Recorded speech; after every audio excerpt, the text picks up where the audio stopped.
ಕೆಲವು ಇನ್ನೂ ಹೊಡೆದ್ರೆ ಆಯ್ತು ಪರವಾಗಿಲ್ಲ ಕ್ಷಮಿಸ್ಬಿಡಿ ನನ್ನ ಅಂತ ಕೇಳ್ಬೋದು. ನಾವು ಕ್ಷಮೆ ಕೇಳಿದ್ರು, ನಾವು ಸಾಂತ್ವನ ಹೇಳಿದ್ರು, ನಾವೇನೇ ಕೊಟ್ರು ವಾಪಸ್ ಆ ಪ್ರಾಣನ ವಾಪಸ್ ಕೊಡಕ್ಕಾಗುತ್ತೆ ನಾವು. ಸರ್ ದರ್ಶನ್ ಭೇಟಿ ಆದ ನಂತರ ಇಲ್ಲ ಅದೊಂಥರ ನೋವು. ಇದು ಇನ್ನೂ ಭಯಂಕರವಾದ ನೋವು.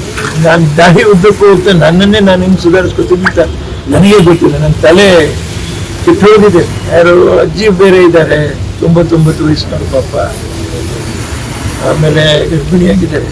ಇಲ್ಲ ರೀ, ಅವರನ್ನು ನೋಡ್ಕೊಳ್ಳೋಕೆ ತಂದೆ ತಾಯಿಯಾದ್ರು ಈಗ ವೃದ್ಧರನ್ನ ನೋಡ್ಕೊಳ್ಳೋಕೆ ಭಾರಿ ಕಷ್ಟ ಇದೆ.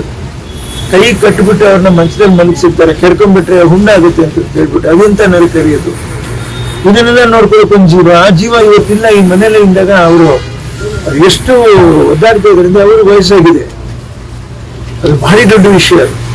ಯಾಕೆ ತಡ ಆಯ್ತು ಸರ್? ಈಗ ವೆಂಕಟೇಶ್ವರ ಮನೆಗೆ ವಿಸಿಟ್ ಮಾಡಿದ್ರು, ಈ ವಿಚಾರವಾಗಿ ಮಾತಾಡಿದ್ರ? ಇಲ್ಲಿ ಅಲ್ಲಿ ಮಾತಾಡಕ್ಕೆ ಅವಕಾಶಗಳು ಇಲ್ಲಿ ಇದ್ದಿರಬೇಕಲ್ಲ. 5 ಜನ 5 ನಾವು ನನ್ನ ನೋಡಿದ ತಕ್ಷಣ ಅವರು ಹೆಚ್ಚು ಕಡಿಮೆ ಪಾವತಿ ಹಾಕ್ಬಿಟ್ಟು ತಪ್ಕೊಂಡ್ಬಿಟ್ರು. ಅಣ್ಣ ಹೇಗಿದೆಯಣ್ಣ, ಏನಣ್ಣ ಬಂದಿಯಣ್ಣ, ನೀವು ಬಂದಿಯಣ್ಣ ನಾನು ನೋಡಕ್ಕೆ ಅಂತ ಹೇಳ್ಬಿಟ್ಟು ಇಲ್ಲಿನೂ ಅದೇ ತರ ಸುತ್ತ. ನಿಮ್ಮ ಅಮ್ಮನ ನೋಡಿದೀವಿ 2 ಸರಿ ಅವರಷ್ಟು ಭಕ್ತಿ ಭಾವನೆ ತುಂಬಿ ಅವ್ರು ನೋಡಿ ಕಲ್ತವ್ರು ನಾವು ವರ್ಣನೆ ಮಾಡಕ್ಕೆ ನಾವು ಬಾಳ ಕಲ್ತವ್ರು. ಈ ತರ ದಿನಗಳು ಬರ್ತಾವ ಸರ್ ಅಂತ ಕೇಳ್ತಾರೆ. ವರ್ಷಗಳು ಹೋಗುತ್ತೆ. ಏನಪ್ಪ ಅದು ದರ್ಶನ್ ವಿರುದ್ಧನೇ ಕೊಲೆ ಆರೋಪ ಇದೆ ಸರ್, ಆಲ್ರೆಡಿ ಅರೆಸ್ಟ್ ಆಗಿದೆ. ಅದ್ರ ಪ್ರಕರಣದ ಬಗ್ಗೆ ನೋಡೋಣ. ಪಾಪ ಅವರು ಅದನ್ನೇ ಹೇಳಿದ್ದಾರೆ. ಪಾಪ ಅವ್ರಿಗೆ ಗೊತ್ತಿಲ್ಲದೆ ಇರುವಂತದ್ದು ನನಗೆ ಮಾತ್ರ ಹೇಗೆ ಗೊತ್ತಾಗುತ್ತೆ. ಅವ್ರು ಅದನ್ನೇ ಹೇಳ್ತಾ ಇದ್ರು. ಇವ್ರದೇ ಸರಿ ಇವ್ರದೇ ತಪ್ಪು ಅಂತ ನಾನು ಹೇಳ್ತಾ ಇಲ್ಲ. ಇನ್ನೂ ಗೊತ್ತಿಲ್ಲ, ಯಾರು ಅಂತ ಗೊತ್ತಿದ್ರೆ ಅವ್ರಿಗೆ ಶಿಕ್ಷೆ ಆಗ್ಬೇಕು ಅಂತ ಅವ್ರು ಹೇಳ್ತಾ ಇದ್ರು. ಅವ್ರು ಹೇಳೋದನ್ನು ಹೊರತಾಗಿ ನಾನು ಹೇಗೆ ಹೇಳಕ್ಕಾಗುತ್ತೆ? ಯಾವ ಘಟನೆ ನೋಡ್ಲಿದ್ರೆ ನೀವು ತೋರಿಸಿದ್ರೆ ಅಷ್ಟೇ ನೋಡಿರೋದು. ಈ ಪ್ರಕರಣದಲ್ಲಿ ವೈಯಕ್ತಿಕ ಈ ತರ ಘಟನೆಗಳು ಆಗ್ಬಾರ್ದು.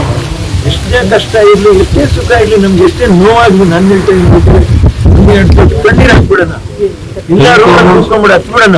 ಆದ್ರೆ ಯಾವತ್ತೂ ನಾವು ಈ ಕ್ರೋಧ, ದ್ವೇಷ, ವೈಮನಸ್ಯ, ಅಸೂಯೆ ಎಲ್ಲವನ್ನೂ ಬಿಟ್ಟು ನಾವು ಒಂದು ಸ್ವಲ್ಪ ಅದೆಲ್ಲರೂ ಎಷ್ಟಿಗೆ ಬೇಕೋ ನಾವು ಇಟ್ಬಿಡೋದು ಕಡಿವಾಣ ಹಾಕೊಂಡು ನಾವು ಜೀವನ ಮಾಡ್ಬೇಕು. ಸರ್, ಈಗ ದರ್ಶನ್ ಅವ್ರ ಭೇಟಿ ನಂತರ ತಾವು ಇಲ್ಲಿಗೆ ಬಂದಿರೋದು ಏನೋ ಮಾತುಕತೆಗೆ ಬಂದಿದ್ದೀರಿ ಅಂತ ಮುಸುಗು ಸಾಧ್ಯತೆ ಅರ್ಧ ಫೇಸ್ ಸರ್.